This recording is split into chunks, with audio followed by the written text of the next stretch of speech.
It was the wedding of the decade, a fantasy brought to life. Tech billionaire Julian Vance, a man who controlled empires with a tap of his phone, was marrying the love of his life, the radiant and pregnant Isabella Rossetti. But before the first dance, in front of 300 of the world's elite, the dream shattered. Guests watched in horror as Julian publicly accused Isabella of the ultimate betrayal and violently shoved his pregnant bride to the floor. The scandal exploded. He was a monster. She was a disgraced victim. But what the gasping guests and their flashing phones didn't see was the other camera, the one capturing the whispers, the planted evidence, and the calculated conspiracy. The real truth was on a hard drive, and it was about to destroy a different Vance entirely. The Vance estate, perched on the cliffs of Monterey, did not whisper wealth. It roared. Today, it was a cathedral of white roses and shimmering crystal, awaiting the union of Julian Vance and Isabella Rossetti. The guest list was a constellation of power: senators, Silicon Valley titans, and old money aristocrats, all gathered under a tent so vast it resembled a suspended cloud. Julian Vance stood at the altar, a man sculpted from success and shadow. At 42, he had built a digital empire, Vance Industries, from the ashes of his father's modest inheritance. He was a man who demanded loyalty above all, a consequence of a childhood scarred by his mother's public, ruinous affair. He watched the aisle, his heart, a fortress that rarely surrendered, finally opening its gates. And then he saw her. Isabella Rossetti was radiance itself. Her dress, a custom Vera Wang, was elegant and demure, designed to celebrate, not hide, the gentle curve of their 5-month pregnancy. She wasn't from his world. She was a curator, brilliant and warm, who had seen the man behind the market cap. As she approached, her eyes met his, and the billion-dollar contracts, the stock tickers, the weight of his name. It all dissolved. There was only her, and the future she carried. Beside him, Julian's stepsister, Camilla Vance, adjusted the train of Isabella's dress, her smile a masterpiece of practiced affection. Camilla, with her ice-blonde hair and Chanel suit, was the estate's polished, permanent fixture.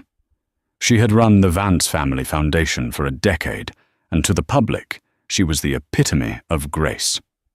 "You look breathtaking, Isabella," Camilla murmured, her voice like chilled champagne. "Welcome to the family, truly."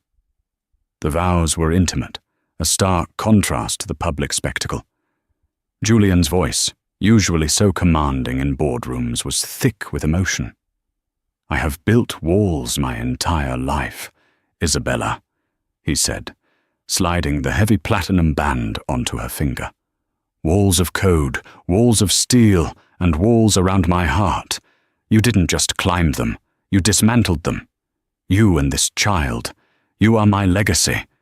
You are my home." Isabella's eyes welled with tears. "I saw your strength, Julian, but I fell in love with your kindness. I promise to be your partner, your truth, and your greatest defender. I promise to build our home, brick by brick, with a love that is unconditional." The kiss was electric, sealing the promise. The crowd erupted. Julian Vance, the impenetrable mogul, was finally, visibly, completely happy. The reception began under the tent, now bathed in the lavender glow of the setting sun. The orchestra played, and $1,000 champagne flowed. Julian and Isabella moved through the crowd, a perfect portrait of joy. From a corner table, Ben Carter, the wedding videographer, watched them through his long lens. He wasn't the typical wedding guy. He was a documentarian, hired by Julian specifically because he wasn't. "Capture the truth of the day, Ben," Julian had instructed. "No fluff." Ben smiled. The truth of this day was pure, unfiltered happiness. He panned his camera past the couple to the head table, catching Camilla Vance. She was raising a glass to a senator, her smile perfect. But as the senator turned away, Ben's lens caught the smile faltering, just for a fraction of a second. It was replaced by something he couldn't name, a flicker of calculation. He dismissed it. The lighting was playing tricks. The first dance finished, and the toasts began. Julian's best man, his COO, gave a heartfelt, humorous speech. Then Camilla stood, tapping her glass. "To Julian and Isabella," she began, her voice projecting beautifully. "My brother Julian has always been a man of singular focus. When he wants something, he gets it. An IPO, a hostile takeover, or the most beautiful woman in the room." Laughter rippled. Julian squeezed Isabella's hand. "But Isabella," Camilla continued, turning to her, "you have given him something he could never acquire. You've given him a family, a continuation of the Vance name." She paused, her eyes glittering. "It is a staggering responsibility, ensuring that legacy is pure. We are all so thrilled that you are the one to carry it." It was a strange, almost pointed turn of phrase. Isabella felt a momentary chill, but Julian, lost in his happiness, just beamed, raising his glass to his stepsister. As Camilla sat down, she discreetly signaled a waiter, not one of the main catering staff, but a man in a black suit she had hired personally for security. He nodded and moved silently toward the head table. "I need to check on the caterers, darling," Camilla whispered to Julian, leaning over. "The cake cutting is in 10. She placed her own phone, identical to Julian's, on the table near his. As Julian turned to laugh at something his best man said, the black-suited man glided by. In a practiced, seamless motion, he swapped Julian's phone with the one Camilla had left. The real phone was gone. The trap was set. Julian, unsuspecting, kissed his new wife. "I've never been this happy, Izzy." "Me neither," she whispered, placing a hand on her stomach. "It's all perfect." A few yards away, Ben Carter changed his camera's memory card, a deep sense of unease settling in his gut. He aimed his secondary camera, a small, indiscreet one on a tripod, directly at the head table, letting it roll. He had learned long ago. The real story often happens when people think no one is watching. The orchestra swelled, playing a light jazz standard. The laughter was loud, the champagne plentiful. Julian Vance felt invincible. He was anchored, finally, by a love he trusted completely. He leaned back in his chair, pulling Isabella closer, whispering something about their honeymoon in Lake Como. A faint buzz sounded from the table, a specific triple chime notification. Julian frowned. He only used that tone for one thing: his secure server, the one reserved for his legal team and top-level board members. A message on his wedding night could only mean a corporate crisis. "Excuse me for 1 second, my love," he murmured to Isabella, annoyed at the intrusion. He picked up the phone, Camilla's planted device. He unlocked it. There was one new message, not from his legal team, but from an unknown number. The preview text was chilling. Subject: "You deserve the truth. She is not who you think." His blood ran cold. It was probably spam, a sick prank. He was about to delete it when 2 files attached to the message finished downloading. The first was a PDF stamped with the logo of Pacific Crest Genetics, a high-end exclusive maternity lab. It was a pre-paternity analysis report. He scanned the document, his eyes blurring. He saw his own name, Julian D. Vance. He saw Isabella M. Rossetti, and then he saw the final line. Probability of paternity, 0.0%.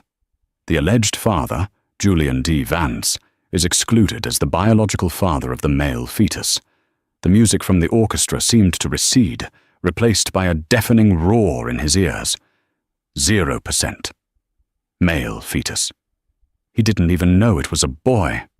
No, he whispered. It was fake, a forgery, a rival trying to destroy him on his happiest day. It had to be. Then, his thumb, shaking, clicked the second file. It was a video. Not a file, but a private link. He clicked it. The video was grainy, dark, clearly taken from a distance. It showed the entrance of a private apartment building. He recognized it. Liam Gallagher's building, Isabella's old friend, a photographer she'd known since college. Julian had always felt a pang of jealousy toward Liam, a jealousy Isabella had patiently, lovingly dismissed. He's like a brother, Julian. My chaotic, wonderful brother. The video, time-stamped just 5 weeks prior, showed Isabella walking out. She looked flustered, her hair slightly messy. She paused, and Liam came out after her. He grabbed her arm, not violently, but with an intimacy that made Julian's stomach clench. He pulled her into a hug. It was a long hug. Too long. When he pulled back, he kissed her, not on the lips, but on the forehead, a gesture that, in this poisoned context, looked less like friendship and more like a tender farewell. The video ended. Julian stared at the screen, his mind racing, connecting dots that weren't there. The 0% report, the secret visit to Liam's apartment, the brotherly kiss. He remembered Isabella being at the museum late that exact night. He remembered her being distant and weepy the next day, which he'd attributed to pregnancy hormones. He was back in his childhood home. He was 10 years old, watching his mother get into a car with his father's business partner. He remembered the look on her face, the same flustered, guilty look he now saw in the video of Isabella. The betrayal was absolute. It was suffocating. "Julian." Isabella's voice broke through the fog. "Darling, what is it? You look like you've seen a ghost." He looked up at her. His vision tunneled. He no longer saw the woman who had cried during her vows. He saw a liar, a performer, a gold digger who had trapped him, just like his mother. The baby, his legacy, his home, was a lie. Their entire relationship was a lie. "You," he seethed, his voice a low growl that was far more terrifying than a shout. "What?" Isabella laughed nervously, her hand still on his arm. "Julian, you're scaring me." "How long?" he demanded, standing up so abruptly his chair screeched on the marble floor. The music faltered. The nearest tables went quiet. "How long what? What are you talking about?" "Liam Gallagher," he hissed, his face contorting. "You're still seeing him, aren't you?" Isabella's face went white. "Liam?" "Julian, I haven't seen Liam in weeks. What is this?" "Don't lie to me," he roared. The entire tent, 300 guests, went silent. The only sound was the distant crash of a wave. "I saw the video, Isabella. I saw the DNA report." "Video? DNA report? Julian, I have no idea what you are talking about," she cried, her voice breaking in genuine, terrified confusion. She reached for him. "Please, just tell me what's wrong." "You stand there, in that dress, in my home," he spat, his paranoia now in complete control. "And you lie to my face?" Camilla Vance, from her seat, watched with wide, horrified eyes. But beneath the table, her hands were clenched in triumph. It was working. Better than she could have imagined. His reaction was primal. Julian grabbed the phone and shoved it into Isabella's face. "Explain this. Explain the 0%. Isabella recoiled, her eyes scanning the fabricated document. She saw the number. She saw the video preview of her and Liam. The world tilted. "Julian, this isn't real. I don't know what this is. Someone sent this to you. It's a lie." "So the baby isn't mine," he yelled. the final thread of his control snapping. "You came here, you married me, carrying another man's child." "No, Julian, no, it's your baby. It's our baby," she sobbed, clutching her stomach. "I swear to you, I would never." "Swear?" He laughed, a bitter, broken sound. "You people always swear. My mother swore." He was unraveling, and the crowd was his unwilling audience. He saw the truth of the phone, and her denial was just more salt in the wound. He saw her not as his wife, but as his enemy. The silence in the tent was absolute, heavy, and suffocating. 300 pairs of eyes were locked on the couple at the head table, a tableau of love curdled into rage. Isabella was trembling, her face pale with shock and terror. She couldn't process the words. DNA report. Liam. 0%. It was a nightmare. "Julian, please," she begged, her voice barely a whisper. She held her hands out, a desperate, placating gesture. "Let's go somewhere private. Let's talk about this. Whatever you saw, it's a lie. I love you. This is your child." Her plea for privacy was, to Julian's fractured mind, an admission of guilt. He wanted to hide, to conceal her shame. "Private?" he echoed, his voice dripping with venom. "You made this public when you brought another man's child into my family. You wanted a spectacle? You wanted the Vance name? You've got it." He was shaking, consumed by a volcanic rage he hadn't felt in decades. It was the helplessness of that 10-year-old boy, now amplified by the power and arrogance of a billionaire. He felt utterly, publicly neutered.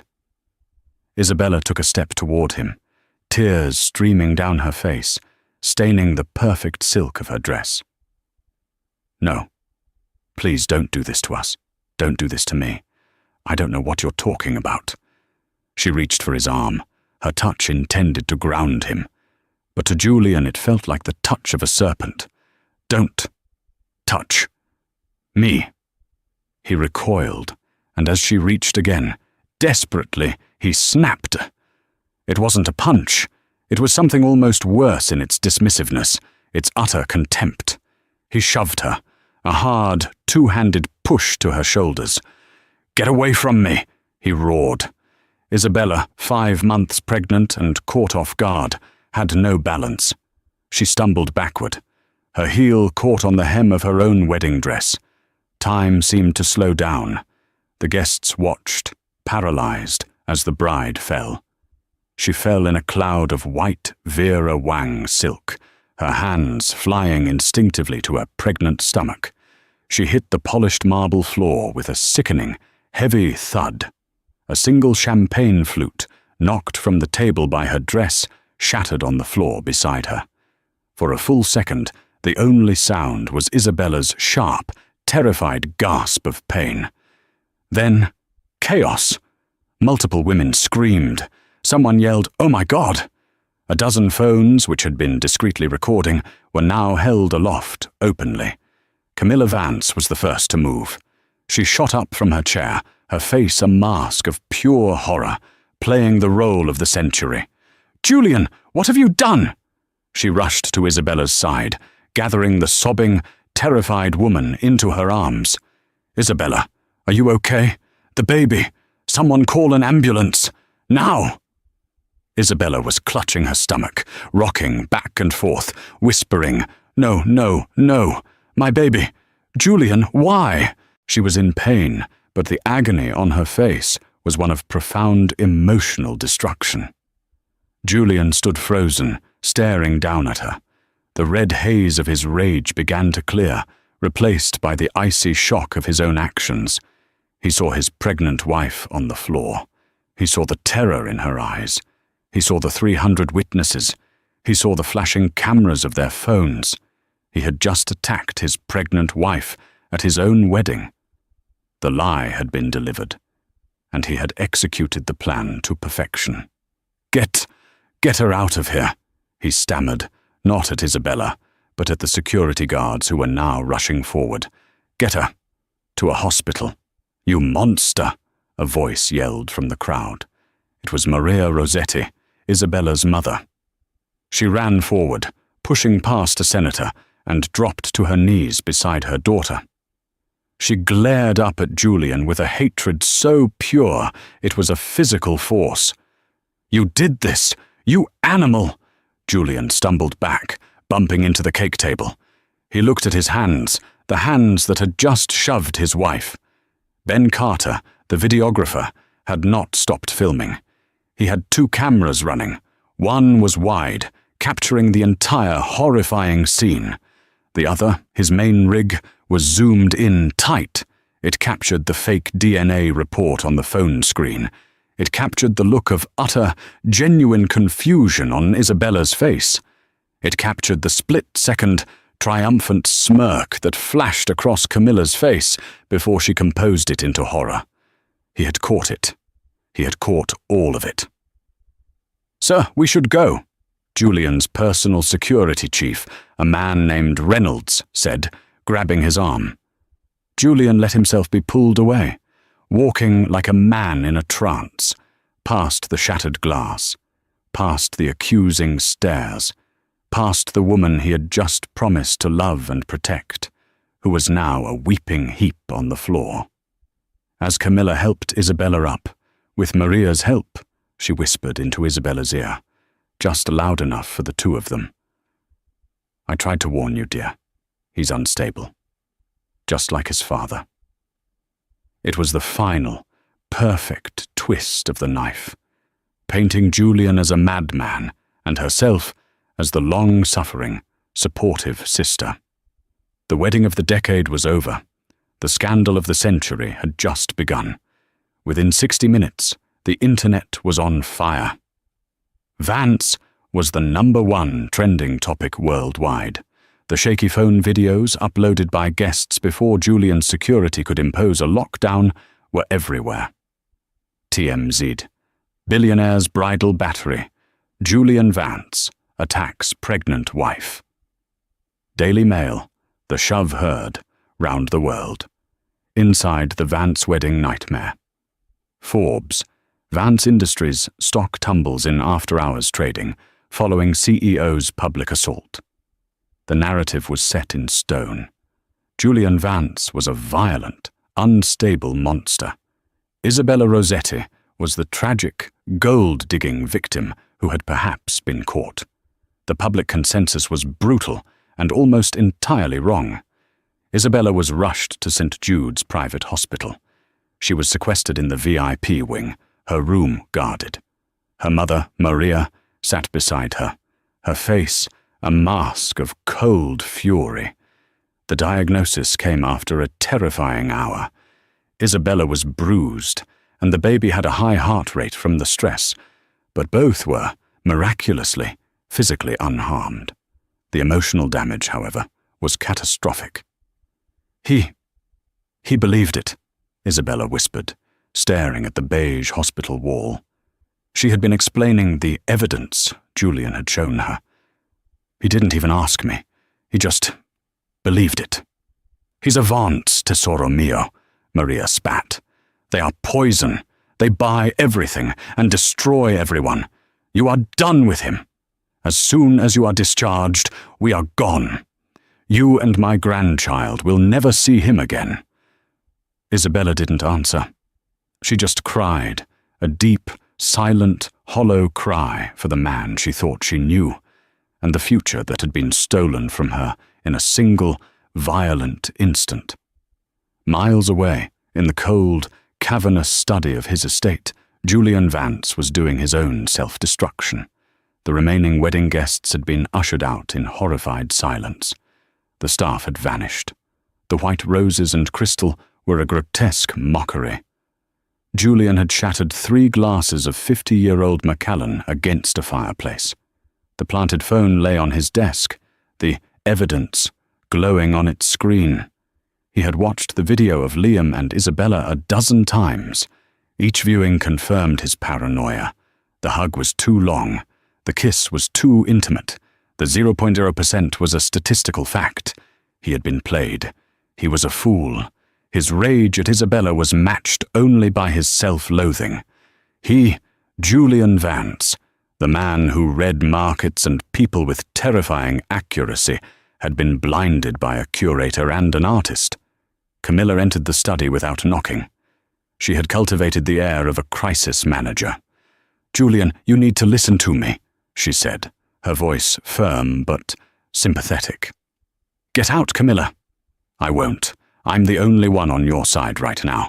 The board is calling an emergency meeting. The press is crucifying you. You assaulted a pregnant woman, Julian. Your wife." "She's not my wife," he growled, turning from the window. "Not really." "She's a liar." Camilla's eyes widened. "What? What do you mean?" He motioned to the phone. "She's been sleeping with Liam Gallagher. The baby isn't mine." Camilla walked to the desk and looked at the phone, feigning shock. She read the report. She watched the video. "Oh, Julian. Oh my God. This is... I had no idea. I just thought you'd snapped." She put a hand to her mouth. "Liam Gallagher. Oh, Julian, I think I've seen them together. Weeks ago, near his studio. I didn't think anything of it. I just assumed. I'm so sorry." It was the perfect confirmation. The final nail. Julian's doubt, the tiny voice that said Isabella wouldn't, was silenced. Camilla, his stepsister, his family, had seen them. "She's ruined me," Julian whispered, slumping into his chair. "No," Camilla said, placing a firm hand on his shoulder. She tried. "We will handle this. We'll leak the report. We'll paint her as the fraud. We'll say the shove was an accident in the heat of a tragic discovery. We can spin this. I will protect this family, Julian. I always have." He looked up at her, his eyes hollow. "Thank you, Camilla. You're right. Call the legal team." Across town, in a small, cluttered editing bay, Ben Carter was dumping his footage. He had 8 memory cards, totaling over a terabyte of 4K footage. He had the wide angle from the tripod. He had the A-cam, his main rig. He had the C-cam, a static shot on the cake. And he had the backup audio recorder he'd left on the head table. He felt sick. He had just filmed the most brutal, intimate, and public implosion he'd ever witnessed. He started with his A-cam footage, the moment of the confrontation. He watched Julian's face twist. He saw Isabella's absolute, gut-wrenching confusion.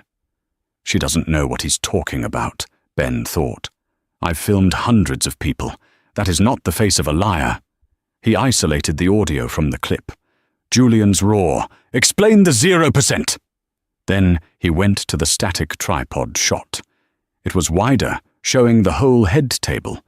He scrubbed the footage to the moment before the confrontation. He watched Camilla get up to give her speech. He watched her sit down. He watched her place her phone on the table. Then he saw it. The man in the black suit. The security guy. He moved with purpose. He wasn't just clearing a glass.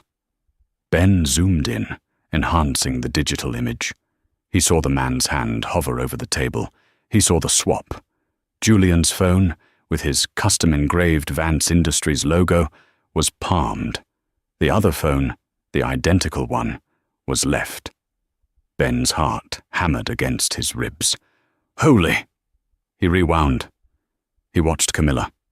She was talking to the senator, but her eyes were on the waiter. She watched him make the swap. She watched Julian turn back to his wife. And then she gave the smallest, most imperceptible nod. He wasn't done. He synced the audio from the small recorder on the table.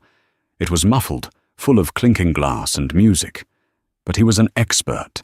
He isolated the frequencies, ran filters, and boosted the gain. He found the moment Camilla sat down after her speech, just before the phone swap. She was leaning close to her personal assistant, a nervous young woman named Chloe. "Camilla, whisper. He has it. The package is delivered. Make sure the link is live. Chloe, whisper. Camilla, it's insane. Camilla, whisper. It's necessary. He's weak. She's a parasite. Now look happy. We're at a wedding. Ben Carter leaned back in his chair, his skin covered in goosebumps. It was a setup, he whispered to the empty room. The whole thing was a setup. He looked at the footage of Isabella crying on the floor. He looked at Julian, his face a mask of rage. He's a monster, Ben said.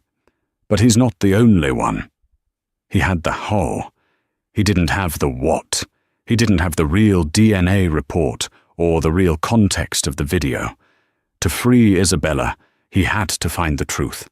And to do that, he had to find out who Liam Gallagher was and why Camilla Vance wanted to destroy a pregnant woman.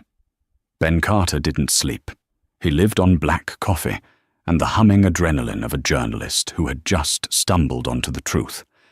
He had proof of a conspiracy, but it was circumstantial. He had the how, the phone swap. But he needed the why, the fabricated evidence. He had to dismantle Camilla's lie, piece by painstaking piece. His first target, Pacific Crest Genetics. He searched the name. The website was slick, professional, and advertised discreet concierge-level DNA services. It looked legitimate. But as he dug deeper into the domain registration, he found it. The site had been created only 6 weeks ago. The client testimonials were all stock photos. The world-renowned Dr. Alistair Finch, listed as the director, had no medical license, no publications, no digital footprint whatsoever. The lab was a fake, a ghost company, a digital prop. "Okay, Camilla," Ben muttered, cracking his knuckles. "You're thorough, but you're not a ghost." He knew he couldn't get the real DNA test. That was medical information, locked down. But he could investigate the video. He went back to his footage of Julian, shoving the phone in Isabella's face. He exported a high-resolution still frame of the video preview. It was grainy, but it showed Isabella and Liam Gallagher in that intimate hug. He ran the image through a reverse search. Nothing. It was a private video, hosted on a private link. This meant he had to go analog. He searched Liam Gallagher photography. He found him. Liam was a moderately successful art photographer, specializing in urban decay. His blog was full of gritty, beautiful shots of Los Angeles and San Francisco. Ben scrolled through months of posts, looking for any connection to Isabella. He found it. A post dated 6 months prior, long before the pregnancy was showing. Title: Gallery Opening. Echoes in Rust.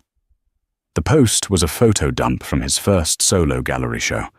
Ben clicked through the images, pictures of Liam with patrons, pictures of his work, and then photo Hunatra 34. Ben stopped breathing. It was the embrace, the intimate moment. But the photo was wide. It wasn't just Liam and Isabella. It was a group of 5 people. Isabella was in the middle. Liam was hugging her, yes, but on her other side, her old college roommate was hugging her too. They were all laughing, celebrating. The intimate kiss to the forehead? The uncropped photo showed it was a chaotic, loud, celebratory group hug. Camilla, or her operative, hadn't just taken a video out of context. She had manufactured the context.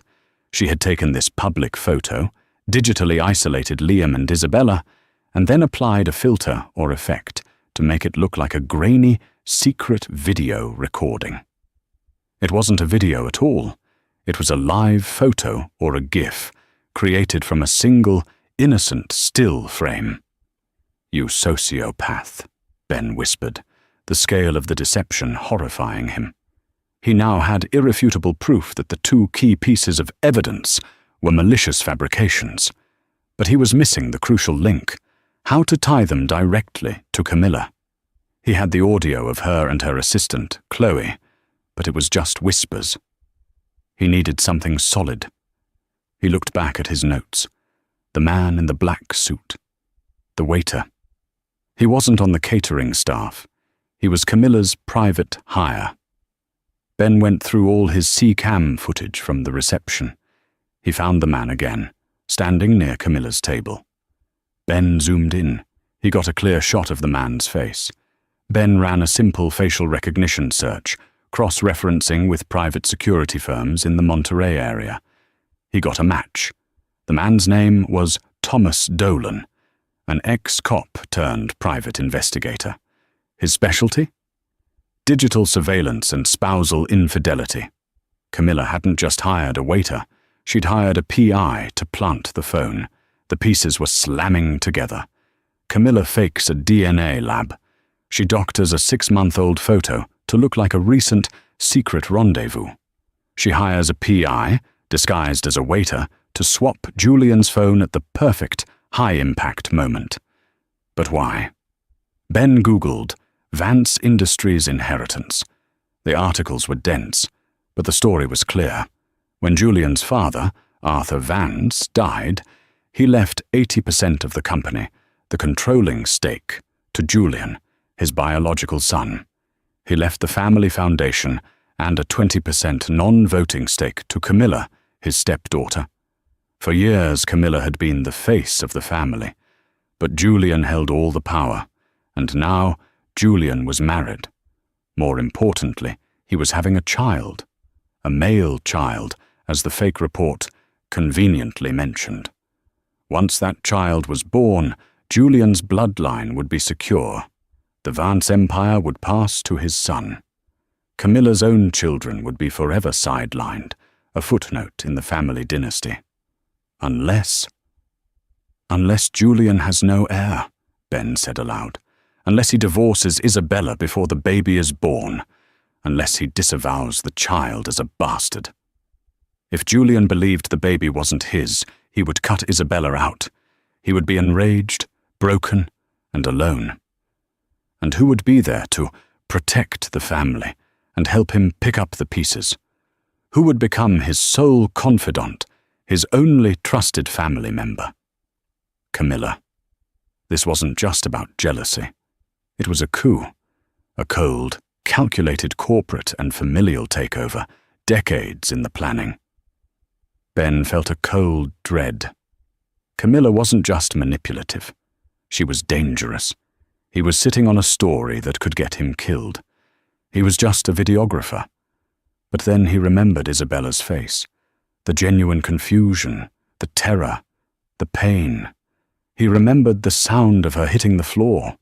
He had to get this to Julian. But how?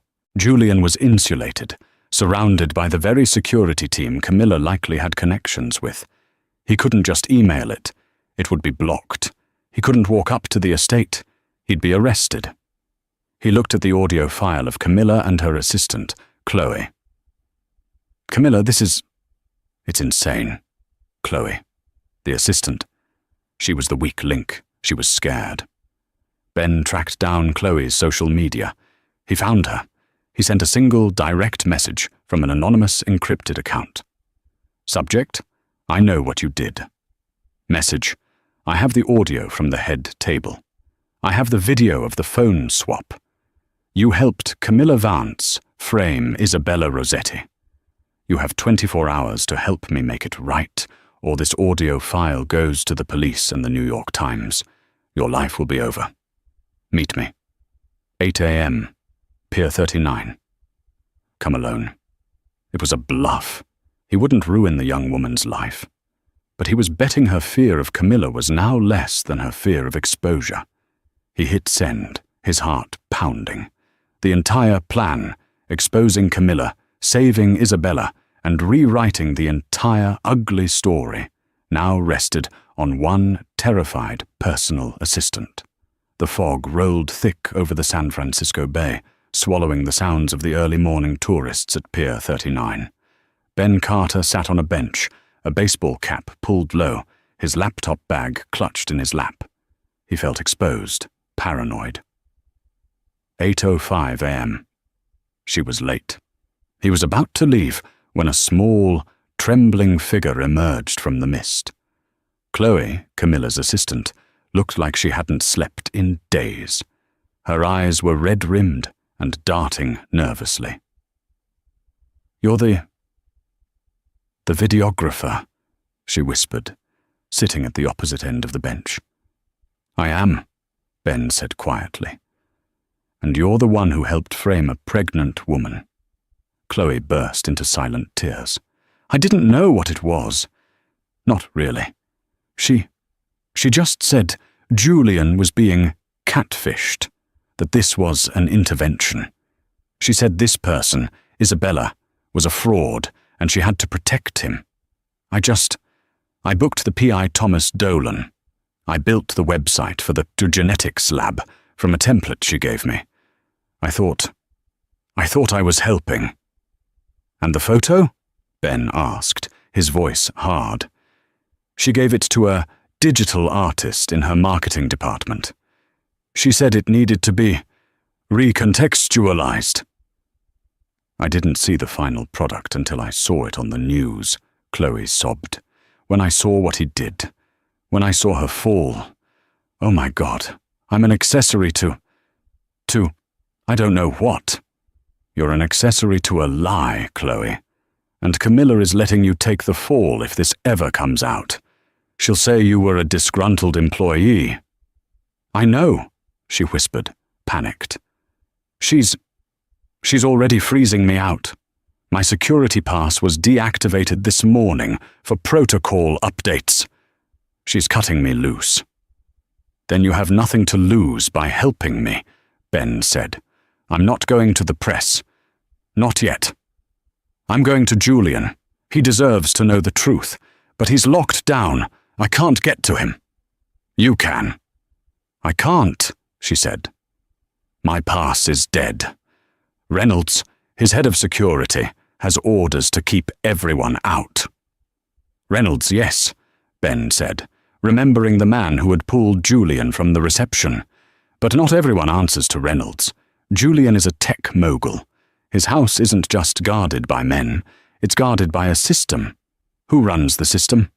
Chloe looked up, her eyes wide. "Arthur Lexington.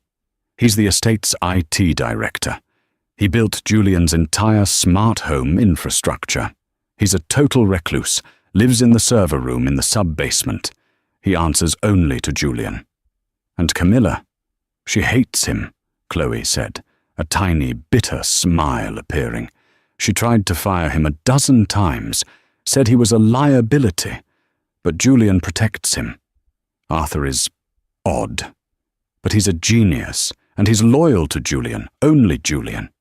"Good," Ben said. "Get me to Arthur. Get me in that server room. You still have a friendly face.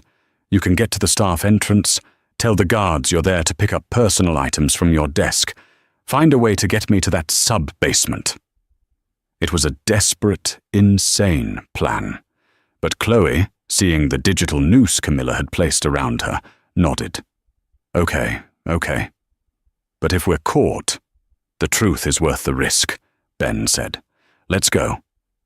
2 hours later, Ben Carter was crouched in the back of Chloe's Mini Cooper, covered by a blanket. As she swiped her, now miraculously reactivated, thanks to a call to a friendly guard, low-level pass at the Vance Estate Service entrance. They parked in the underground garage. Chloe, visibly shaking, led him through concrete corridors, past laundry rooms and kitchens, to a service elevator. "Sub-basement, B4, she whispered, hitting the button. "His lair is behind a steel door. Biometric scanner. I can't get you past that. But he orders the same Indian food every day at 10:30. The delivery driver just leaves it outside the door." It was 10:28. The elevator opened. The corridor was cold, humming with the sound of servers. At the end stood a black, unmarked steel door. On a small metal tray beside it sat a bag of takeout, pungent with curry. Chloe looked at Ben. "This is it. This is all I can do." "Thank you, Chloe," Ben said. "Go. Get out of here. And delete my number." She fled. Ben picked up the food. He put his laptop bag down. He took a deep breath and knocked on the steel door. A moment later, a heavy thunk echoed as a mag lock disengaged. The door hissed open, revealing a man who looked like he'd been awake for a year. Arthur Lexington was thin, with wild greying hair and 3 pairs of glasses stacked on his head. He was wearing a t-shirt that said, "There's no place like 127.00. Whoa. He blinked at Ben. You're not Dave." "Dave's sick," Ben lied, holding out the bag. "He sent me. St. Jude's Hospital. Mr. Vance's orders." Arthur's eyes narrowed. "St. Jude's? What? Mr. Vance doesn't—" "Wait." He recognized Ben's face, not from the wedding, but from the security manifests. "You're the videographer."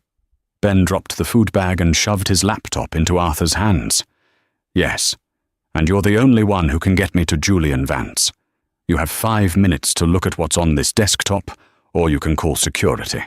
But if you call security, you're letting her win."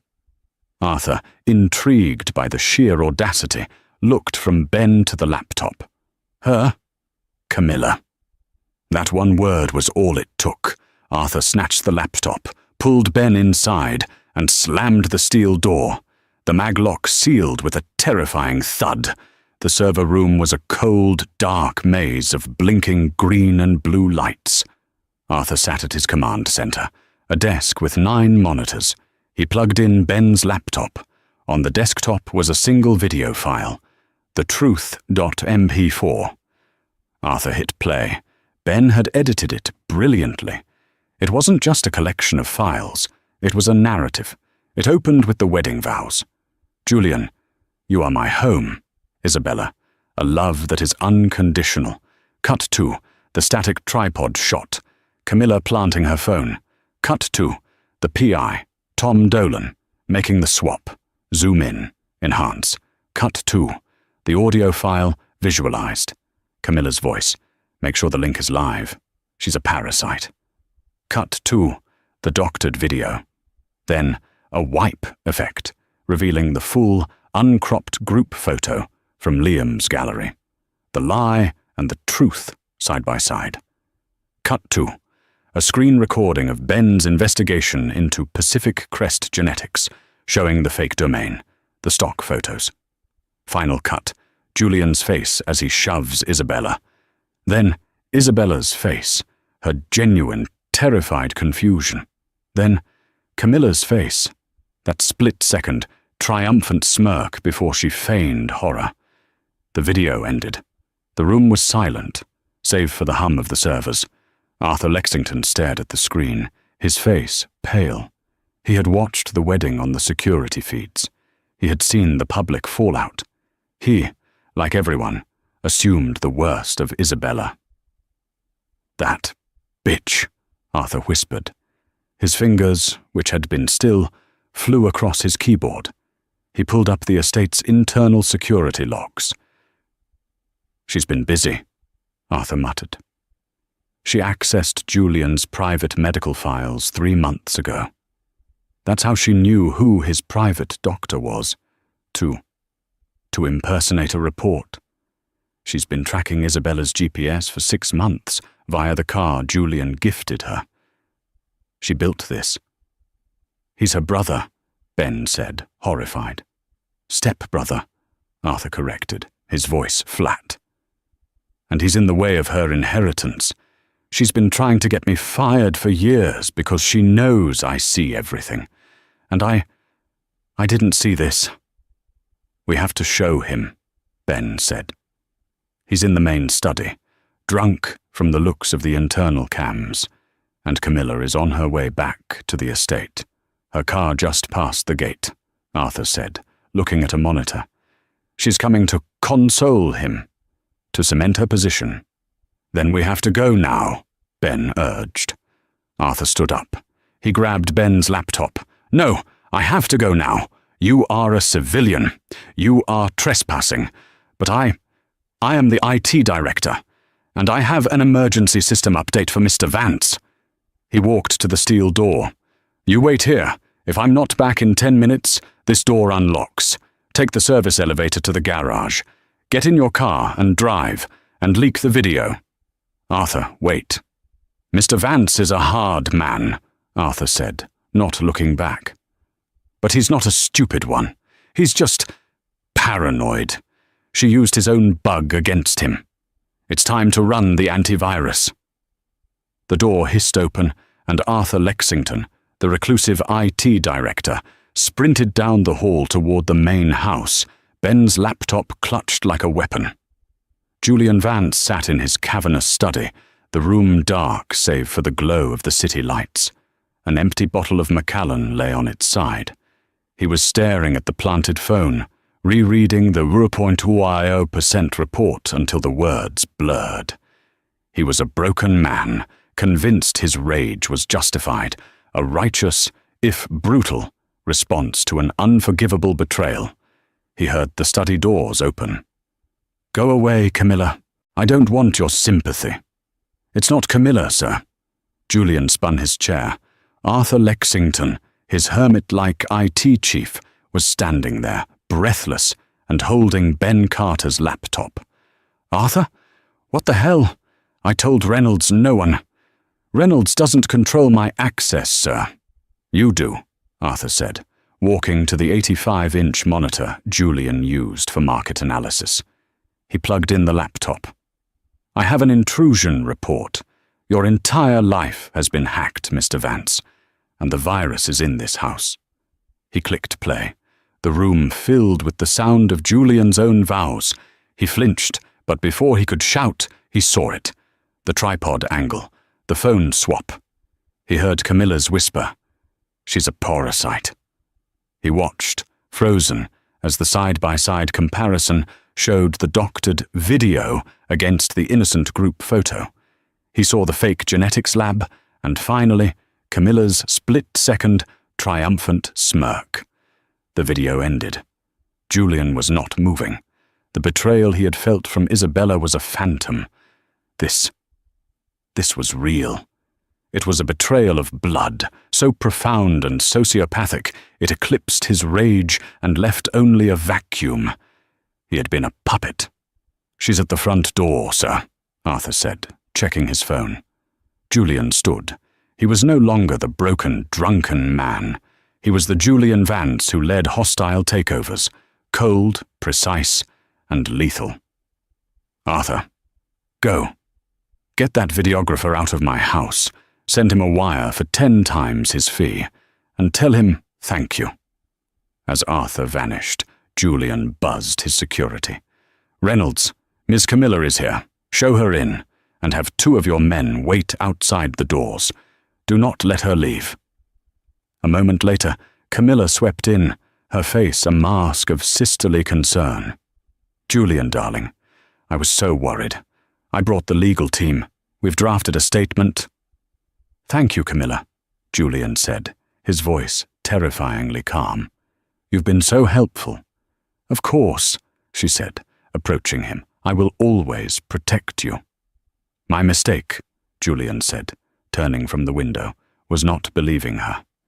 "My mistake was believing you." The color drained from Camilla's face. "Julian, what? You're not making sense." "I am," he said, walking to the monitor. He hit play. Camilla watched her world end. She saw the swap. She heard her voice. She saw the photo. She stammered, "No! This is fake. That videographer. Isabella paid him. He faked your voice?" Julian asked. Camilla snapped. The mask was gone. "She was a parasite," she shrieked, her rage naked. "A gold-digging whore stealing our name. I did it for us, to protect the Vance legacy."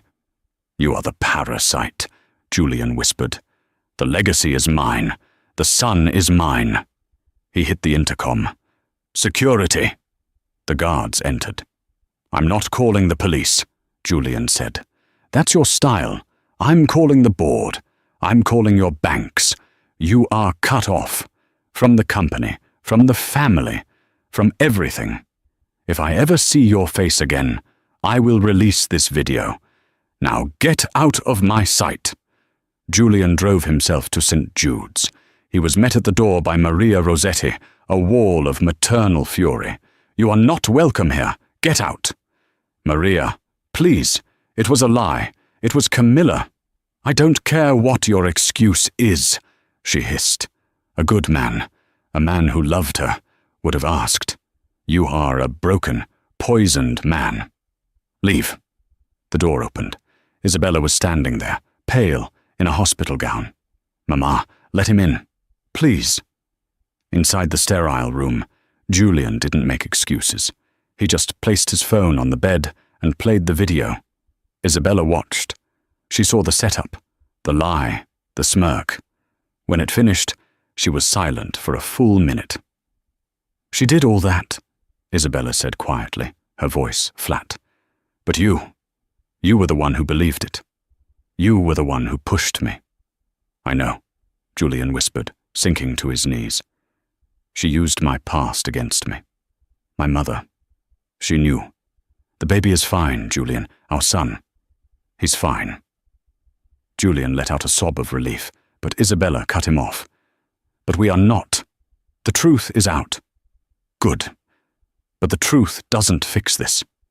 It doesn't change what I saw in your eyes. Your first instinct was to destroy me, not trust me. Isabella, I can fix this. I'll do anything. I'll sell the company."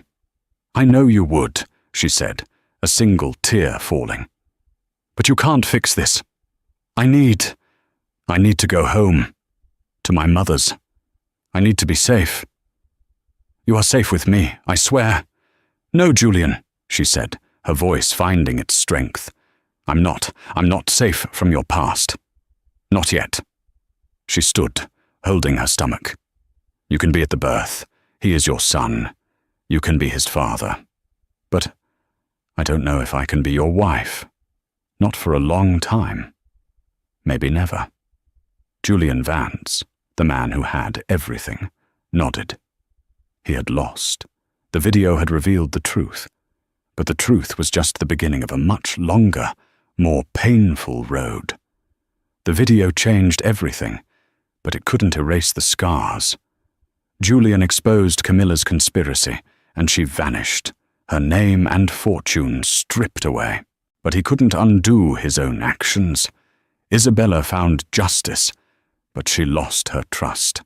Their story isn't a fairy tale with a happy ending. It's a brutal, real-life lesson in how fast a lie can travel and how slow the truth can be to heal. Trust is like glass. Once shattered, even the most meticulous repair will always show the cracks. Julian's paranoia was the weapon, but Camilla was the one who aimed it.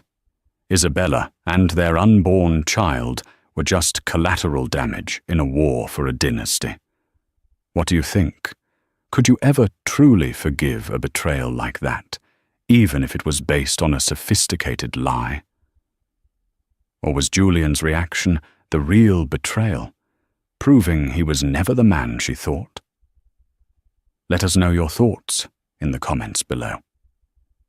This story is a testament to the devastating power of manipulation.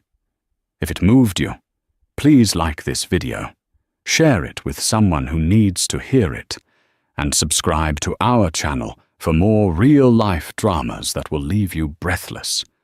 Don't miss what's coming next.